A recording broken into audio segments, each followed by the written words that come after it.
Solomon will present to us a paper on music technology. Hello and welcome to this presentation on music technology. Music technology, in a broader sense, has many meanings to it. And this presentation is focused on making music using computers. So let's start with a brief history on recording. Many years ago, vinyl records were used for recording, and this could hold one song on either side of the plate. Then came the tape recorders, which had two versions, 60 minutes and 90 minutes. So you could record for 1.5 hours.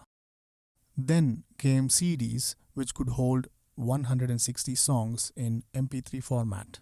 Almost immediately came the DVDs, which could hold 1200 songs in MP3 format. Today we have iPods, MP3 players, smartphones, etc.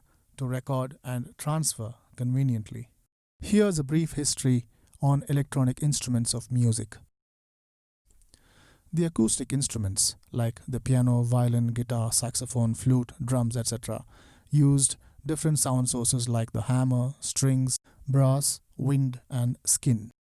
Now, the electronic instruments started imitating these acoustic instruments. One of my uncles had these, and it had small keys and just one speaker, and it was trying really hard to imitate the actual instrument. So these instruments used PCBs and ICs as compared to the acoustic instruments which used wood, brass, etc. When you break open any electronic instruments, these are the things that you find inside. The green boards and these ICs which have a lot of pins around them. So here's a small example of a very old Casio keyboard's sound.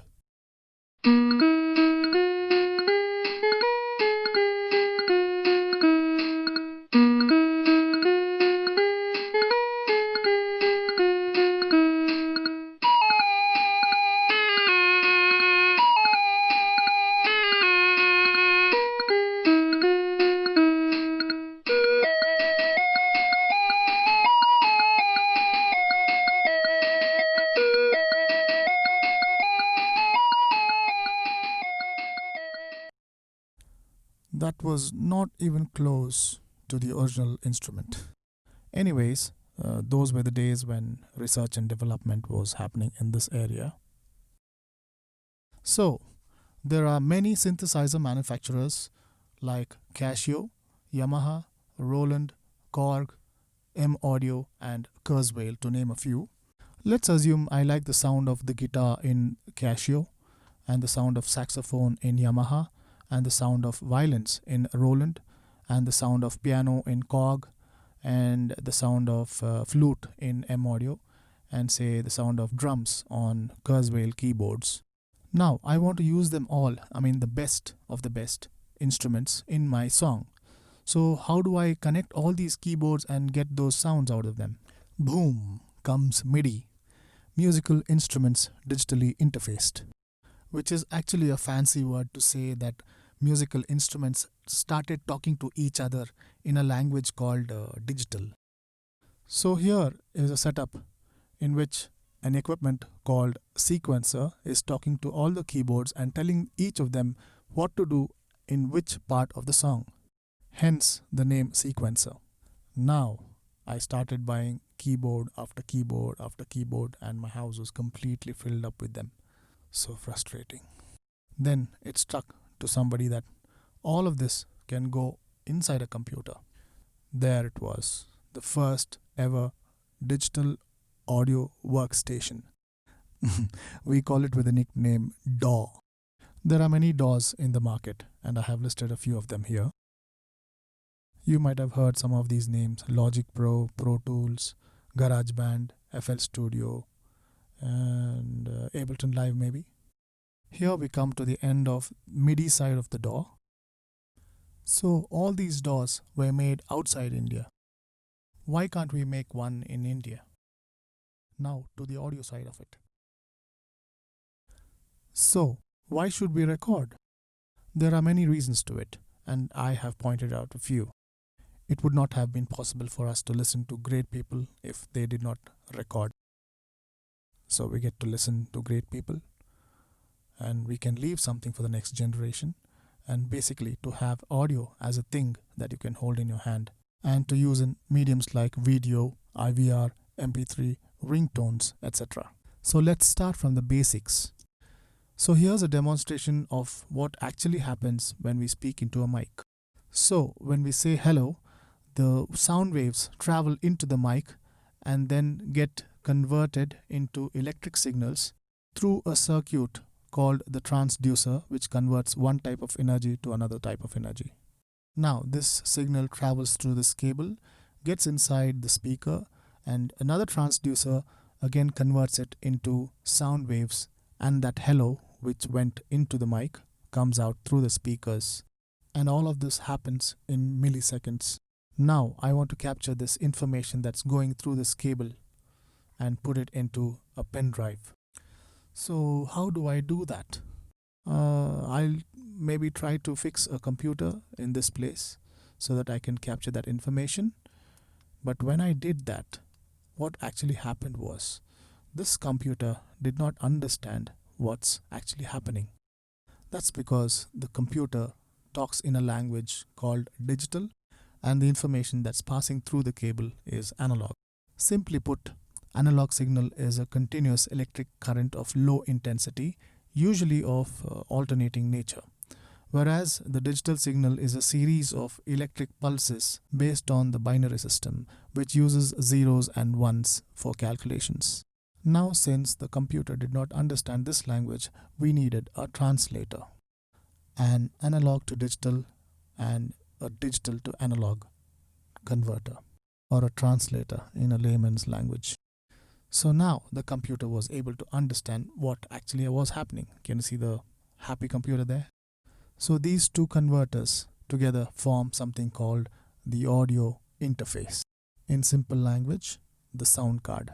So the signal path has changed from the mic into the analog to digital converter and then into the computer, gets processed with all the reverbs and echoes and delays, whatever, and then comes back into the digital to analog converter and goes out of the speaker.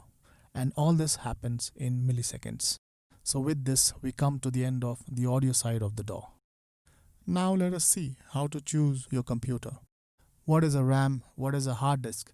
What is a processor? Etc. You might have seen a computer arranging the files in folders in alphabetic order, ascending order, descending order, date created, and the type of file. Let's just take the alphabetic order and the ascending and descending order, that is A to Z and Z to A.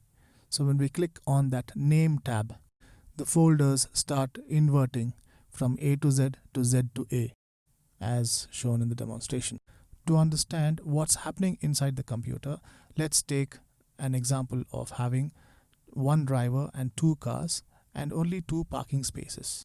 Now these two cars have to exchange their places, just like we did with A to Z and Z to A. So one of these cars need to be moved into an extra parking space. Now remember, we have only one driver to do this, and this is how it will happen. One car goes into the extra parking space and the orange car comes to the blue car space, while the blue car gets into the orange car space. Now let's try the same thing with two drivers, two cars with two extra parking spaces. Now both the cars go into the extra parking space and both the cars go back to their respective new places. So it was faster than the previous method. Now let's try with 10 drivers, 10 cars and 2 extra parking spaces. So we have 10 cars parked in the parking lot, which is on the left side, numbered 1 to 10, and now they have to move in twos.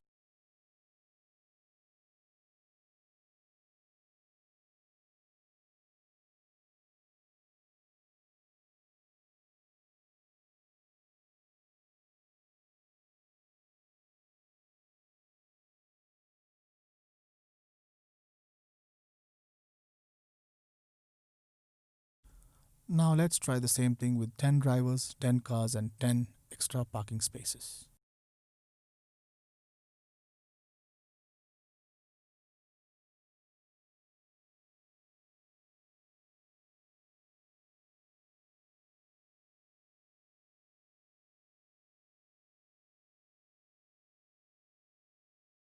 So that was real quick. A proper configuration of the computer can give you faster results. Now let us see who's who. The parking lot where the cars were parked is the hard disk. The data is the car, and the driver is the processor. And then we have this extra parking space in orange, which is the RAM. So, having more RAM is of no use if there are no proper number of cores. A proper balance can give a very high performance computer. I hope you got a fair idea of all the concepts that I explained. I'm Shadrach Solomon. Thanks for watching. See you next time.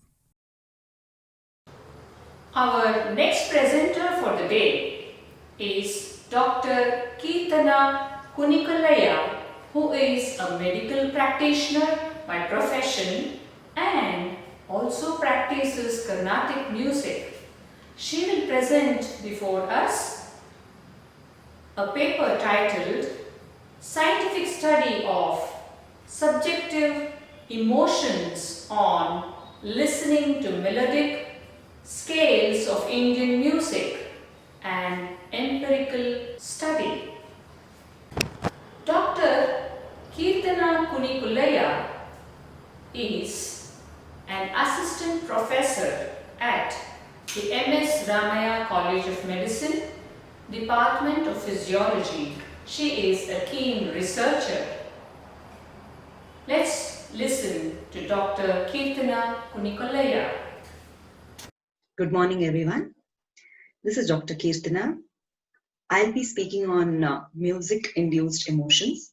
The study we carried out is basically the study of specific emotions or specific groups of emotions that can be generated on passive listening to particular melodic scales of Indian classical music. This was basically an exploratory study. So giving a brief introduction to what the study is.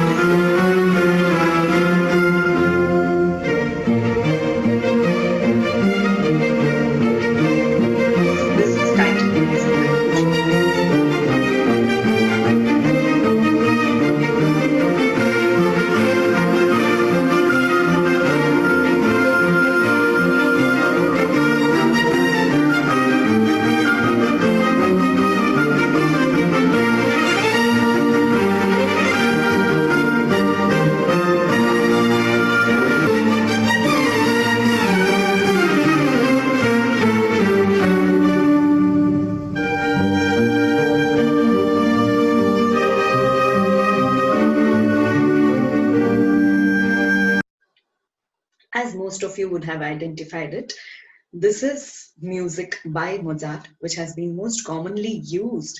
And this is the music that has been scientifically extensively studied, the Western classical music and its health benefits. Particularly music by Mozart, Vivaldi, Bach, Beethoven. And Bach's music is said to be highly relaxing music due to the mathematical calculations involved in his music. Such as this, where we see there is repetition of notes. So, there's repetition of notes at different places, A, B, and C, as you see over here. And this repetition is said to cause a kind of familiarity to the person who's listening to his music, and thus generating a relaxing effect. Coming to Indian music, not much has been explored, though we have a lot of Indian music. There are two types of Indian music to broadly classify it. There is North Indian and South Indian classical music, each having its own unique style. But scientifically, the exploration has not gone very far, if I can say. Hardly about 180 studies on PubMed, if I search the mesh term Indian music. Even in that, the music that has been scientifically studied, it's not to do much with health benefits. It's rather the voice culture, the techniques involved. A few of them do speak about the psychological health benefit, as well as most of the studies are concentrating on the perioperative, post-operative time, where pain and stress can be reduced, or palliative therapy in cancer patients, geriatric patients, as well as infants. Now, this has been the most commonly explored health benefit of Indian classical music. However, Indian music has melodic scales, Western melodic scales, like the way we have Western melodic scales. Similarly, we have Indian music melodic scales. And as I told you, there is a North Indian and South Indian system, each having their own system of melodic scales. There are about more than 1,000 scales which are called as ragas in Indian music. Now, coming to the health benefits of ragas, though we don't have any fixed scientific literature which says this particular raga or melodic scale is causing a particular effect, we do have music, ancient music literature in the form of Vedas. There is the Gandharva Veda, as well as a manuscript called as Raga Chikitsa, which speak about the health benefits of music, as well as the ragas or the scales, the melodic scales, and their health benefits on human beings, actually. So, coming to what are these melodic scales? Like how we define the Western melodic scale, which is a set of notes, a set of tones of particular frequency, and this is a fixed scale based on which the melody is composed. Raga can be defined in a similar way. It's nothing but the melodic scale, which is made up of 5 or more notes. And we have basically about 7 notes in Indian music, such as these: Sari, Gama, Padani. This is what it is called as Sari, Gama, Padani. These are the basic notes or the tones. There's a basic frequency to each of these 7 notes. However, we do have sub-notes within each of these notes, such as we have the Re 1, 2, 3, Ga, and Da and Ni. Each of them have 3 subtypes each, or the sub-notes each, whereas Ma has only 2 sub-notes. So what we tried to do was, though we know, say example, Bollywood music or any kind of music, music is generally composed in order to generate a particular set of emotion. It can be romance, it can be happy emotion, it can be the sad emotion, the sad tune, melancholy, or different kinds of emotion. However, we do not have defined melodic scales which can produce a set of emotions, and that's how we took up this study to explore the emotions generated by 3 specific Indian melodic scales. And what we did was part of a larger study where we it was a prospective triple-blinded randomized controlled trial on about 300 individuals who were divided into 7 groups each, with the sample size of 35 in each group, out of which 6 groups received music intervention and 1 of them was the control group. So today I'll be presenting the emotions that were caused by listening to 3 particular Indian melodic scales compared against a control group, that is the D group. So ABC will form the music intervention groups. As you can see here, the ABC forms the music intervention groups, whereas the D is the control group. 140 individuals divided randomly into these 4 groups. And what they had to do was basically listen to music or the musical clip, which is the control stimulus, for 10 minutes, after which we recorded the emotion on the Geneva Emotion Melodic Musical Scale, Geneva Emotional Musical Scale 45, GEMS 45. However, I would like to mention that before these 10 minutes and after these 10 minutes, we recorded electrophysiological parameters as well for 10 minutes each through this whole session.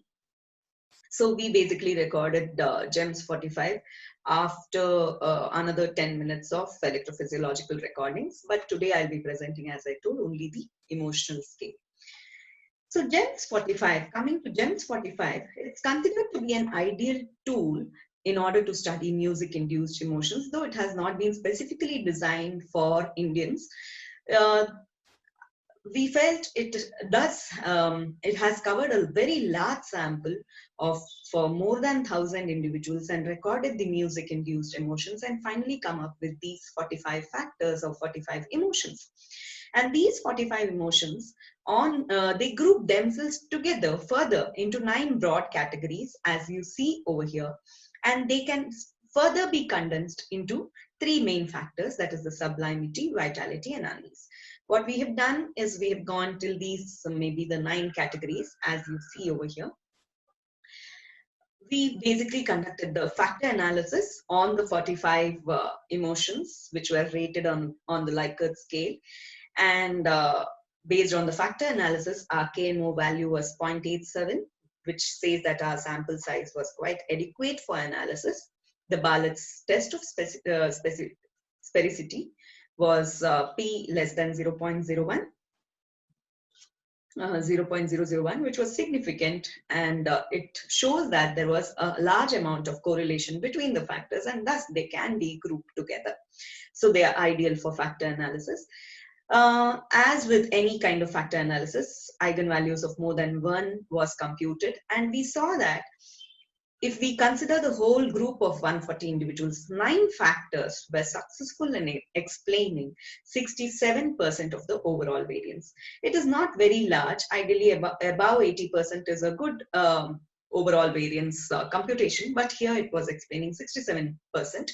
However, once we classified our whole group into 4 subgroups, A, B, C, D, we saw that each of these groups could explain more than 80% of the variance, and the factor numbers also increased. The number of factors or number of emotions that could explain this amount of variance also increased. So 11, 11, 13, and 10 factors respectively in each of these 4 groups. So this table basically shows you the overall almost all the 4 groups joined together, which was explaining 67% of the variance. And you see that we saw the eigenvalues, the high eigenvalues of more than 1, which was loading on 9 factors, as you see over here. And these 9 factors have the set of emotions which have grouped themselves together into each of the factors, such as example to tell you the grouping. If you see over here, factor 2, it is predominantly the meditative kind of grouping of the emotions that has happened. Calm, relaxed, mellowed, softened up, meditative emotion, that becomes factor 2. Whereas if you see the factor 3, it is predominantly sad, tense, sentimental, sorrowful, melancholic. All these have grouped themselves together into factor 3. So this is how we can do the grouping of emotions into different number of factors using factor analysis. And that's how we've come up with the 9 factors. Now, on dividing the whole group into the 4 subgroups and studying the set of emotions generated by each of these melodic scales, we came up with these tables. So first, coming to scale A, what did it do? Scale A, it could explain to 11 factors could explain 83% of the variance with scale A, and the factors were 11 factors. However, here we present the top 9 factors again, which were loading more than 0.7 on factor loading. So as you see, scale A was clearly loading on certain emotions, and it was causing a set of certain emotions, particularly the sorrowful, sad, and tender emotion. So this particular melodic scale was causing these set of emotions. However, there are other factors as well. Factor 1 is usually not very prominently considered, as most of the factors load on factor 1. So other than that, we do see a grouping of emotions generated by scale A. Now, scale A can be said to be something like a sad emotion generating melodic scale. Coming to scale B, what happened with scale B was completely different from what happened with scale A. Though music does generate, now factor 1, I can say it is overall happiness or the joy that music listening produces, which is loading on the factor 1. Other than that, scale A specifically is loading on these 3 factors. Coming to scale B, which was quite different from what happened with scale A. Again, it was loading on about 11 factors, which was explaining 82% of the variance and presenting the top factors, which were loading more than 0.7. And if you see, scale B was generating this set of emotions, which was predominantly a meditative or a soulful kind of emotion, sensual emotion, People were moved. They had a feeling of spirituality, transcendence. It did have a certain amount of tearful emotion as well. So you can see that scale B was generating a different set of emotion compared to scale B. Now let's see what happens with scale C. Again, there are more number of factors in scale C which was loading more than zero point 0.7. So to present a few important ones, scale C was causing a group of emotions such as these. It was sensual, people felt moved, it was also melancholic, but a few emotions which was not there in scale A or B was nostalgic, feeling of wonder, and the person felt as though they were in love, as well as feeling of transcendence. So we can see that we do have a set of group of emotions that can be generated with each of these specific melodic scales. Now coming to the control group. What happened with the control group was we did have a set of factors which was loading more than zero point 0.7, and we could see that a few new emotions that was with control group was dreaming, as well as an animated feeling, bouncy, feel like dancing, amazed feeling. Over here, I would like to say the control group was given a unique stimulus in our study. We didn't go with the white noise, which is or complete silence, because we were recording the electrophysiological parameters for 30 minutes long duration in the morning hours. There was high chances that the person slept. So the control stimulus which we used was, there was predominant silence over the mid 10 minutes of passive listening to the musical clip. However, every 2 minutes, there was some amount of birds chirping and rivers flowing, which was made to be heard by the people for a duration of 10 seconds. So overall in 10 minutes, the person heard it once in every 2 minutes.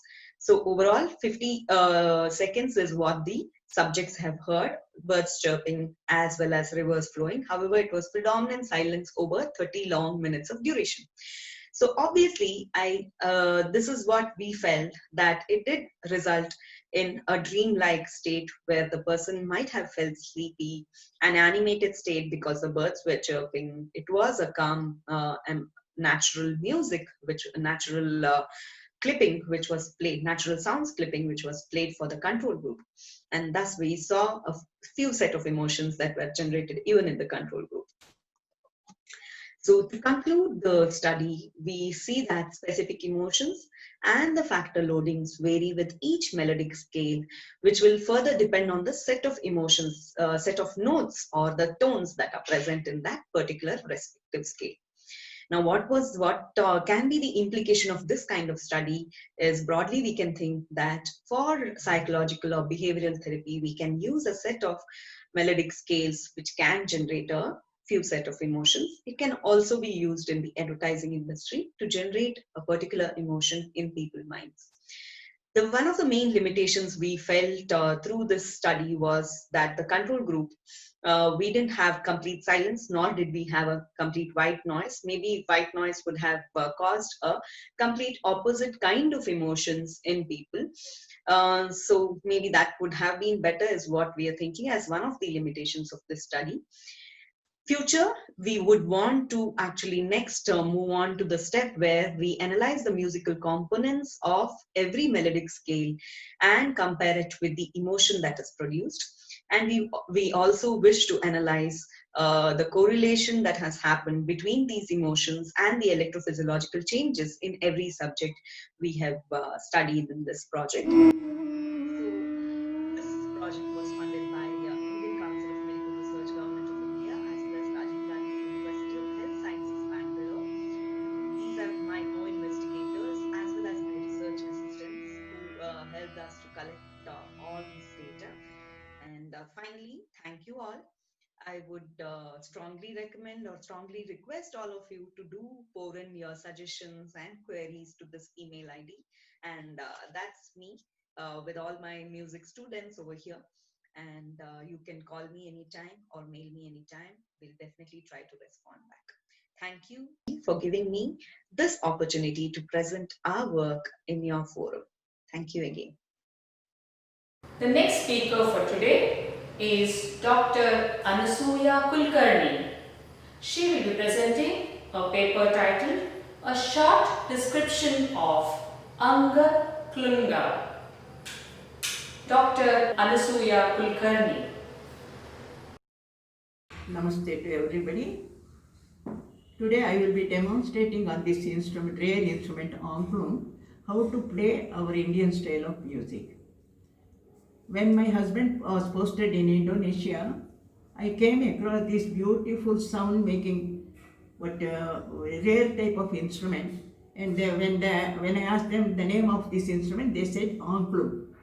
Immediately it came to my mind, why can't I utilize this instrument to suit our Indian music? Then I thought of thinking over that what to do, how to do about these changes. And gradually I thought of doing this instrument gradually by making this stand and introducing 8 notes like that, and then how to bring the sound according to our Indian music. So I thought of doing so many modifications to suit our hand movement and height of this instrument, so that people could see our face and we have to see the face of public, the reaction when we are playing. So I will be explaining to you how this sound is produced when we play Indian music, especially Carnatic music. And now my students will show you, I will be explaining to you how it is played and they will be showing you how it is played.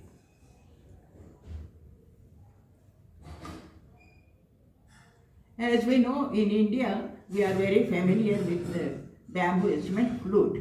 There may be some other wind instruments, but most familiar one is flute.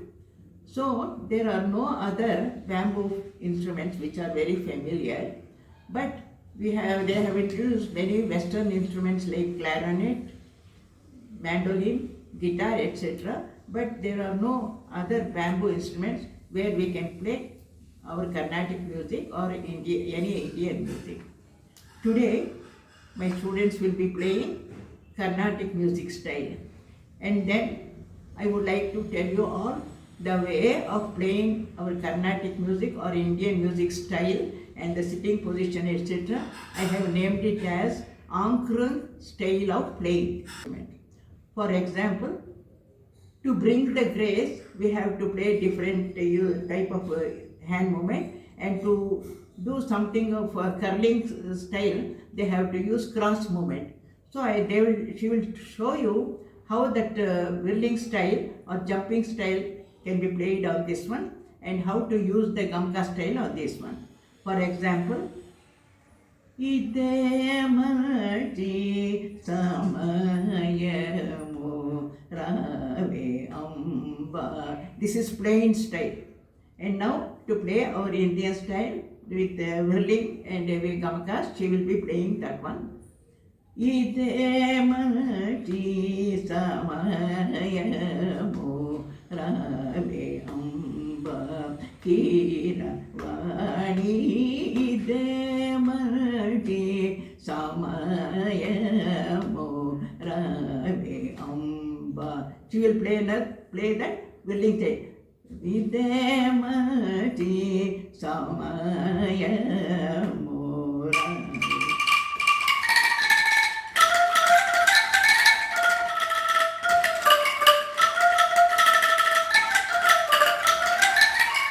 Now another style, that is playing sideways. Idemati Samayamu. Here Magapamada Samayamu. Different style of hand movement.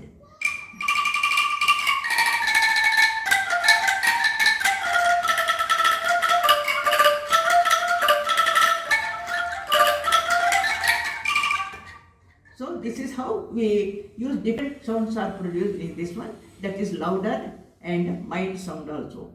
To get the louder sound, you have to play it very vigorously, and then to bring the lower sound, you have to play very softly. And she will show you how to bring that louder style.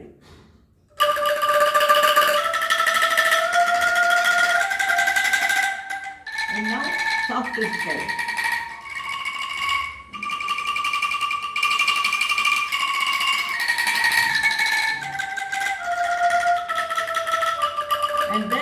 another style that we to bring different, that is two swaras or three notes, sa sa re like that. We use this thumb to strike that stick.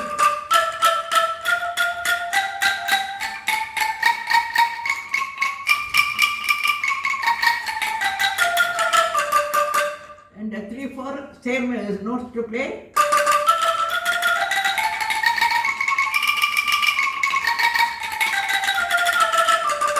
This is how it combine different style to play our Indian music. Finally, my students and myself will be playing one famous Carnatic style that is called Tillana, composed by Dr. Balamurali Krishna, is set to Aditara. Thank you. We have with us Pramath Kiran presenting to us microphones and miking technologies used in capturing sound with respect to Indian classical music. Namaste, I am Pramath Kiran. I'm a musician, percussionist, music producer, and a sound engineer. I run a recording facility called Laya Digi Studios here in Bangalore. I'm sitting right in my studio, and this is where I work. I thank the Vice Chancellor of Bangalore University and Indian Association for Science Fiction Studies for having me on board for this year's science fiction conference. It's an extreme honor for me to be presenting a subject called miking and microphone techniques used to capture sound with respect to Indian classical music. I have a few points to share with you. So, performing arts in today's world depends a lot on acoustics, microphone, and amplification. Sound engineers strive to bring out the exact acoustical quality of each instrument using microphones and miking techniques. For Indian classical music, amplification has been a challenge because it is really subtle and dynamic.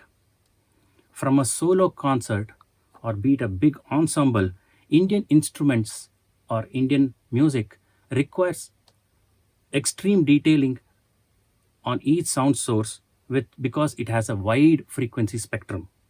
Here, choosing a microphone, right kind of microphone, plays a key role, and that decides the amplification necessary. So what is a microphone? Microphone is a sensor that captures sound which is in the air and converts it into electrical signal. There are different kinds of microphones, and some of them are widely used for concerts or in the recording studio scenario. I'll be showing you a couple of them, and majorly we have something called dynamic microphones, condenser microphones, and piezoelectric pickups. What is a dynamic microphone? This is a dynamic microphone. A dynamic microphone works on the principle of bicycle dynamo.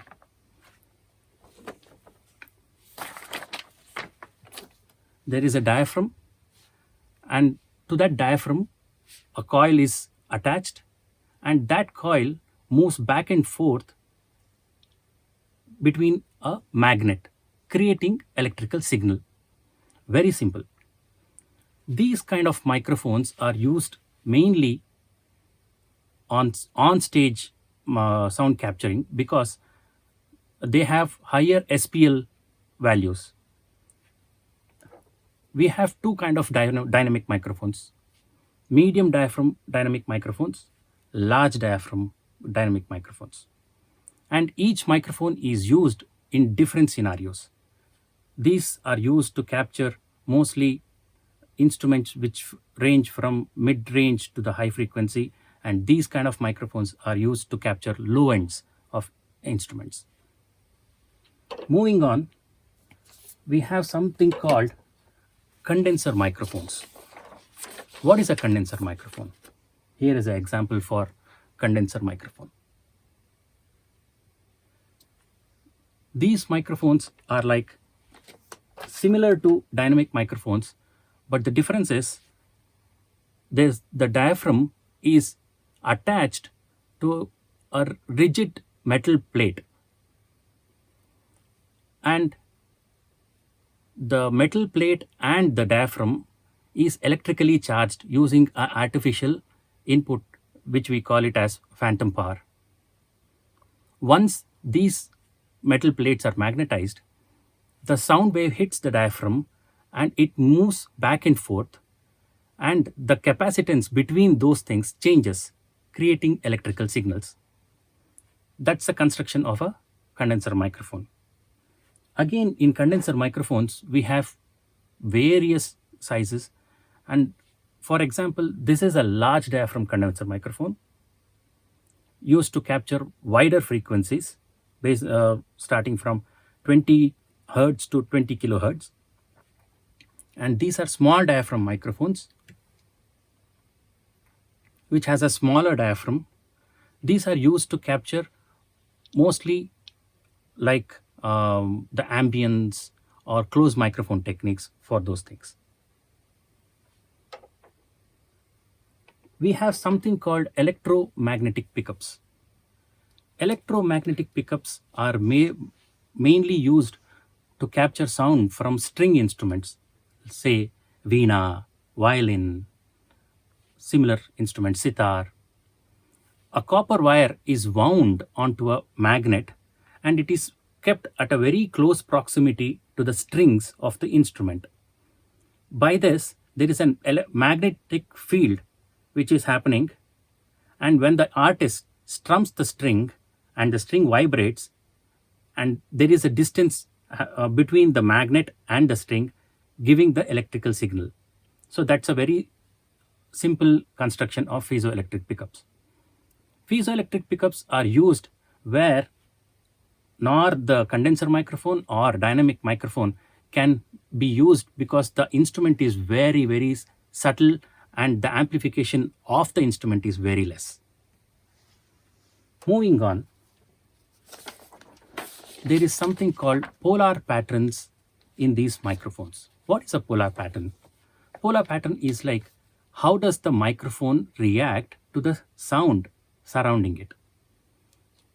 There are different kinds of polar patterns, 8 kinds of polar patterns, but widely used are 3, which are omnidirectional, cardioid, and figure 8.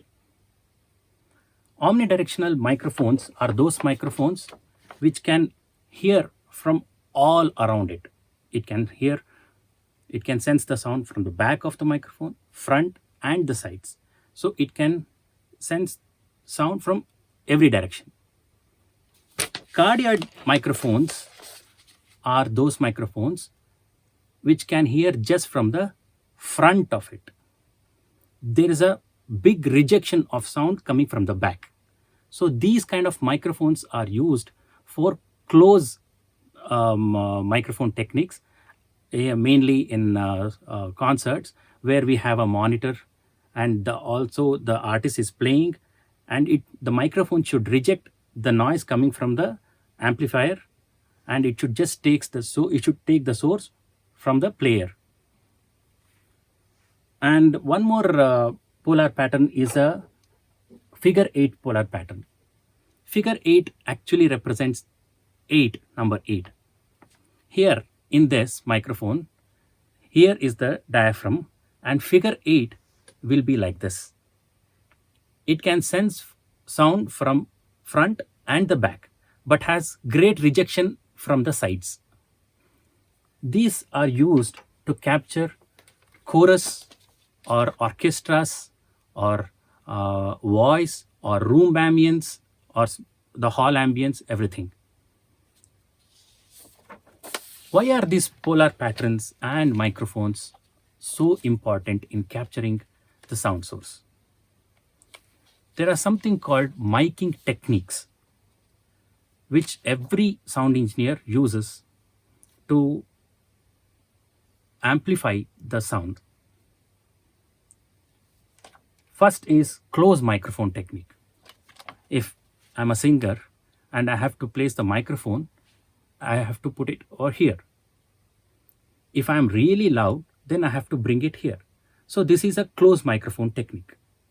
It is very close to the sound source. There is something called XY stereo technique. XY stereo technique is using two similar microphones placed in an angle so that we can get a stereo image of the same source. It's like having two ears. We can sense sound coming from two different directions, making it a stereo.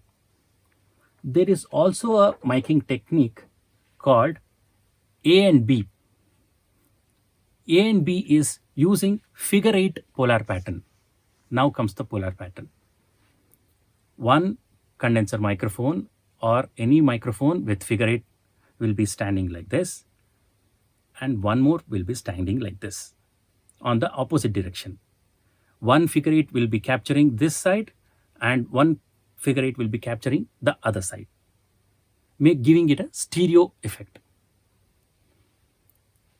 The XY and AB techniques are widely used in recording studios because we have controlled environment. I come to controlled environment ambience because the next topic is that. A concert hall is a bigger space, natural ambience, natural reverb. For concert hall, whenever an artist performs, a sound engineer uses close microphone technique to capture the actual sound coming out of the instrument. In some cases, we also do a XY pattern hanging from the concert hall to get the natural reverb and ambience so that we can record it and produce it back. But when it comes to a studio, what is the difference between studio? Studio is a very, very compact space and the walls is been treated, acoustically treated, and there is less reverb. So here we induce ambience by using a different technique, say by XY technique or AB technique, putting the microphone away from the sound source so that we can capture the entire bandwidth of the instrument. There is something called proximity effect while we use microphone techniques. Each sound engineer will be thinking about proximity effect. What is a proximity effect? Proximity effect is whenever a microphone is placed very near to the source, the diaphragm gets a induced bass effect, which is unnecessary in some cases, but it can be used as an advantage by a sound engineer when he wants that extra large life-size bass effect on the instrument. Distance from a sound source. How do you judge the distance from a sound source? Say, for example, mridangam or a tabla or a tawil. These are loud percussive instruments. If this is a mridangam, I can place my microphone here so that it gives the player freedom to use his hands and technique to play the instrument, and the microphone is not a hindrance for his performance. This is the distance. But if I keep the same microphone away from the sound source, I might have to amplify it more in creating more noise from the surrounding. So this is called a closed microphone technique. So this is the importance of the distance. But when it comes to a singer or a very subtle instrument like sitar or veena or violin, we keep the microphone very close. Even though proximity effect is more, we can control it with the EQ or with other things. But these close microphone technique will help to capture the actual sound of the instrument.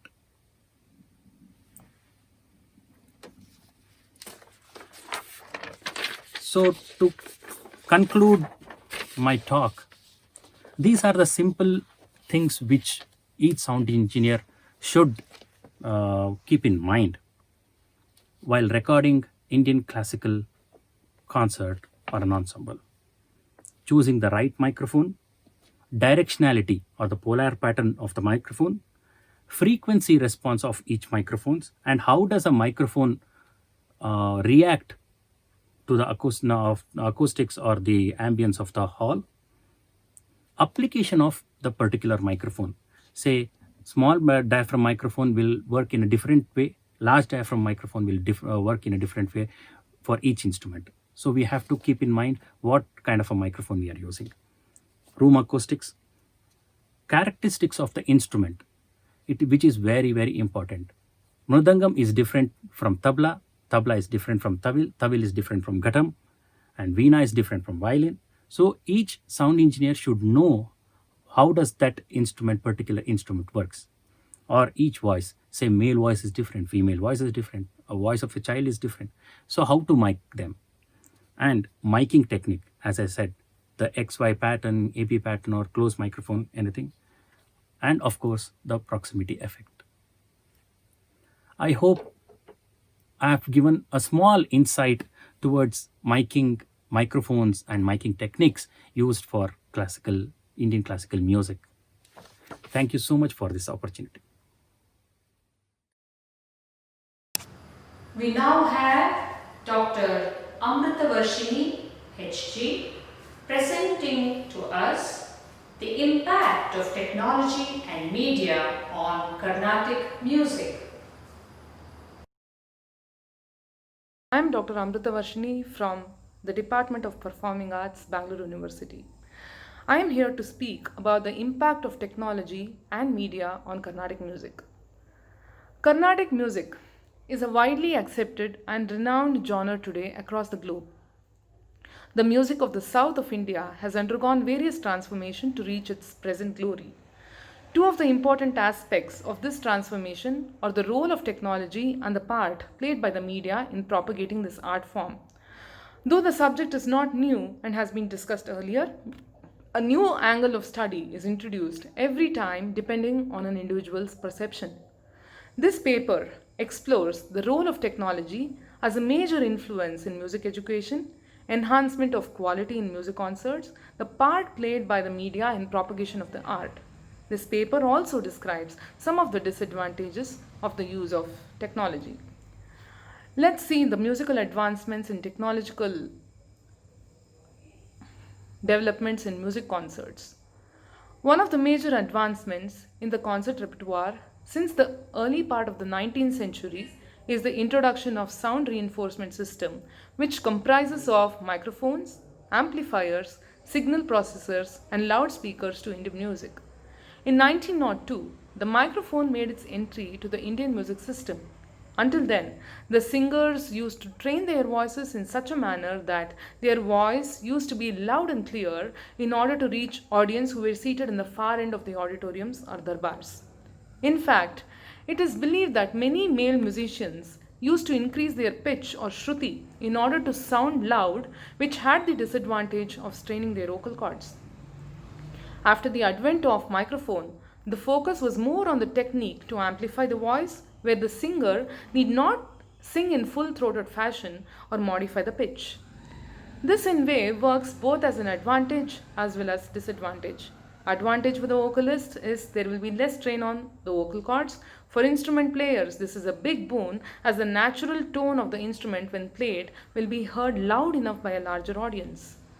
The disadvantage of the microphone, particularly for vocalists, is that sometimes the need to use one's full vocal potential is compromised. As observed by Newman, while the microphone has made good music access to larger audience, it has had a serious detrimental effect on the performance of Indian music. It has led to carelessness in voice production, increase in falsettos, and encourage crooning as microphone is there to do the major part of the work. But on the whole, the introduction of microphone is a boon to Indian music as it is wider reach. Another important feature seen in the concerts today is the acoustically designed concert halls where minute care is taken to eliminate echo or reverberations. The amplifiers and loudspeakers take the music as far as possible, Similarly, there are gadgets to equalize the sounds. For instance, there are equipments called equalizers, compressors, which help to control the bass and treble and to control signal peaks in concert hall today for a better and enjoyable experience. Let's now look into the role of technology in music recordings. When we hear the recording of yesteryear maestros on a CD or in the digital form, we are taken back to that era of music, and the music lingers in our thought and mind. Such good fortune is possible only due to the technological advancements. The first recording experiment dates back to 1877 when the famous scientist Thomas Edison invented the phonograph or Scott's phonautograph of 1857 to record and reproduce. From then on, there have been various innovations and advancements in this genre of reproduction of sounds, right from the acoustics, magnetic, electric to the present digital era. I will not go into details about the advancements in this particular technology, but wish to highlight the humongous advantages this technology has to offer us. Thanks to the recordings of eminent musicians who are not with us today in person but musically alive through their recordings. Also, the very act of sound recording in studios have undergone tremendous changes as today artists are at ease to record at studios where they do not have to worry about retake or sing from the beginning if they make a mistake. Also, it is convenient because of the digital recordings available online, people can listen to the recordings anywhere and anytime. Now, coming to the role of technology in music education, it has played a major role in bringing music education to one's house. Today, in the busy paced life with traffic packed roads, time is of major significance. When it comes to learning classical music, nothing can equate the age old Guru Sishya Parampara or learning under the able guidance of a Guru.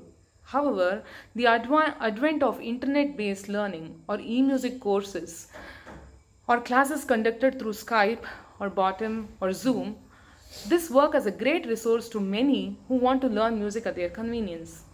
These courses are specifically designed for working people or who reside abroad. Today, this is one of the most popular platforms for learning music under an eminent guru, as there are many advantages associated with such programs. Some of them are listed below.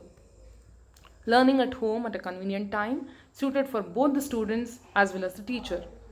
One-on-one classes or individual attention. Easier to share lessons or notations. Live video sessions. Great tool for group discussions on musicology and related subjects. Instruments as well as dancers have adapted Skype lessons as part of their teaching projects today. In this pandemic times, the online learning is the sole way out for continuity in any stream of education. As all of us are aware, schools, colleges, universities have resorted to online education worldwide. Music and performing arts is no exception. In fact, it has proved to be more advantageous for many students who had to compulsorily return to their hometowns in the current situation. For such students, and also to comply with the social distancing norms, online classes are a boon. Though the common network issues are part and parcel of the process, but the larger picture is achieved in sustenance of the education itself. For example, at the university level, there is more concentration towards creative music like Raga Alapana, Neraval, Kalpana Swara, and the complex Raga Tana Pallavi. At one point of time, this was thought impossible to be imparted online, but this can be effectively conducted today due to the advancements in technology. As there are many advantages, there are few disadvantages as well in the online classes scenario. Some of them are bandwidth or network issues. This may cause delay in imparting lessons. The voice quality may not be clear due to poor network connections. Lack of personal touch. Because of non-personal touch, there is a fear of degradation in the quality of music, especially the application of gamakas, understanding nuances, etc. The degradation in the quality is possible. There are many questions which arise when we think about the negative impact of technology. Some are listed below. It is a known factor that there is a Guru Sishya Parampara which has upheld the tradition of imparting lessons to the seeker on a personal basis. But somewhere in the line, has technology broken the pedagogical bond between Guru Sishya? Is it now possible for one to learn music with no real guru at all? Due to the availability of innumerable, easily available sources on the internet, one, that is the seeker of music or the student, has he or she lost the way to the right guru or the right source, especially when today almost anyone can upload one singing and be famous, although not for a longer period? More than aiming at learning the art for art's sake, many youngsters today are resorting to instant glory, which proves to be unhealthy. Is it right to say that technology has eased the learning process, especially for art form like music? The usage of technology has made the seeker so much dependent on the very technology itself, hence making the seeker complacent. By highlighting the exterior musician's authentication, we realize that there are few disadvantages of technology, especially to the students. In olden days, the students of music were not even allowed to write notations for the kritis or any musical form for that matter taught to them by their gurus. They had to simply remember what had been taught to them by sheer memory and the grammar of the raga and had to be perfect these sangatis by practicing many times before bringing it into a form. This quality made them stronger in the sense they would have learned the respective composition thoroughly and for life. Today, this quality is not to be seen at all, as today students are so much dependent on voice recorders or recording facilities available in platforms like Skype or Zoom, etc., which makes learning anywhere, anytime. But it is in a way weakening the capacity to memorize and learn the composition without the aid of recorders. Though many claim that these gadgets help to lessen the confusion and aid in faster learning, but on a serious thought, is such dependency on gadgets really healthy?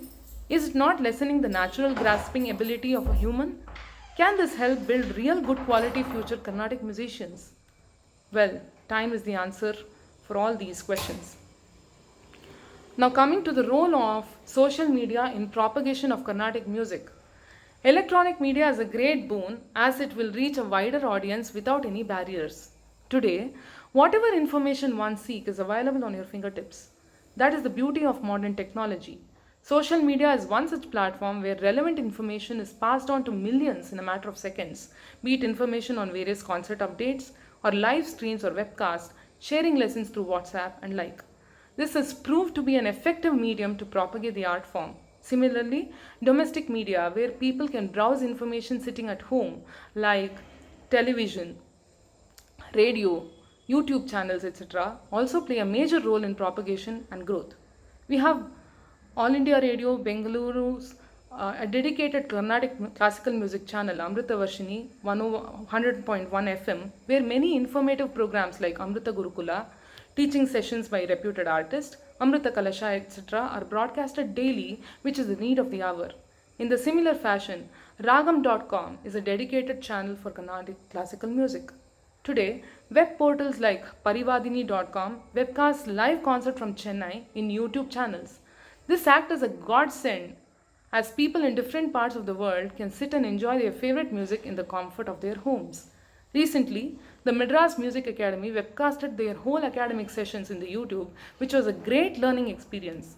But if people opt for this option, then there is a fear of lack of audience in the respective venues, which is a disrespect to the artists. So, people should use this faculty with responsibility and awareness. Nothing can beat attending a live concert or a lecture demonstration. Not only YouTube, people also like to use Facebook to webcast their performances by going live. Artists of repute chat with their rasikas by answering all their queries sitting at home. This was unimaginable, say 10 years ago. Today, this is the most sought after platform to update regularly regarding upcoming events, short video clips comprising kritis, talas, or flyers for special concerts, and so on. Discussions on musicology or even general topics pertaining to music is seen in these groups. Likewise, the internet is full of information, both wanted as well as unwanted. Such developments are encouraging many youngsters to take up this art form quite seriously. There are many learning tools as well as many subscriptions for these learning tools available today to learn music. In the realm of Talas, the World Konakol Academy has uploaded a number of videos to facilitate learners to understand the nuances of rhythm.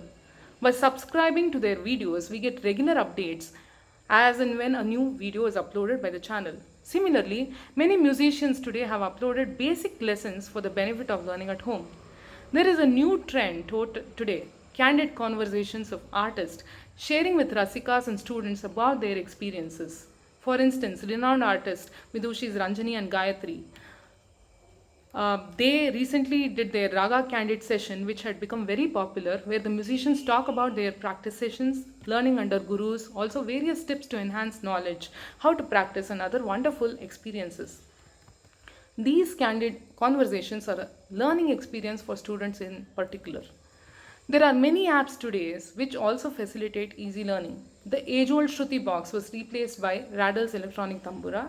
Today, there are many Shruti or pitch-related apps such as Tambura Droid, Bhima Tanpura, I Tanpura, etc., which can be downloaded and used at ease. Similarly, voice recorders, metronomes, which regulates the rhythm in a systematic manner, are also available as an app today. The introduction of Bluetooth speaker is another great invention. Likewise, today WhatsApp is an easiest way to share audios, videos, music lessons, concept pamphlets, etc. This makes us addicted to technology in a positive way provided we use them minimally. In the context of musicology as well, there are many websites where old and rare books are digitized and uploaded for the benefit of the public. The classic examples being the music library, musicresearchlibrary.net, where we have access to more than 300 books in most of the Indian languages as well as English books on Indian and world music.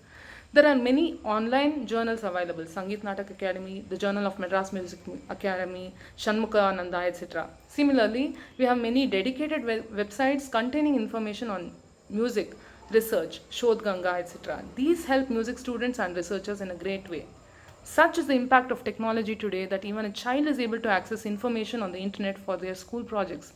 Technology has become an indispensable part of our day to day life, which I think is a major advantage for many of us today, especially at this pandemic time.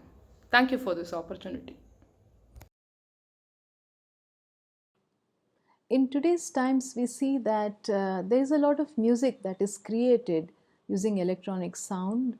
Earlier, we would have electronic instruments generating this sound, but today we have computer technology to generate these sounds which mimic the original sound of the musical instruments. Mr. Shadrach Solomon has taken us through a very informative presentation in which he talks about the evolution of this electronic sound. He has explained the musical instruments digitally interfaced MIDI standard. He's talked about digital audio workstations such as Logic Pro and GarageBand. And with the help of some very interesting animation and images, he has explained to us the requirements, the technical requirements that are there for a computer to be optimally able to use these tools and give us the best possible results while working with sound which is electronically generated. So I'd like to thank Mr. Solomon for this very informative presentation. Thank you.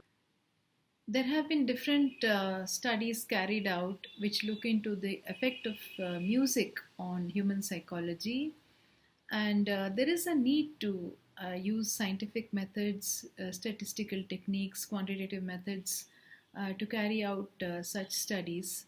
It is nice to see that Dr. Kirtana has attempted to carry out such a study where she has presented data after carrying out a series of experiments using scientific techniques on control groups. She has done factor analysis, grouping various emotions into different categories. She has presented the results with respect to different musical scales.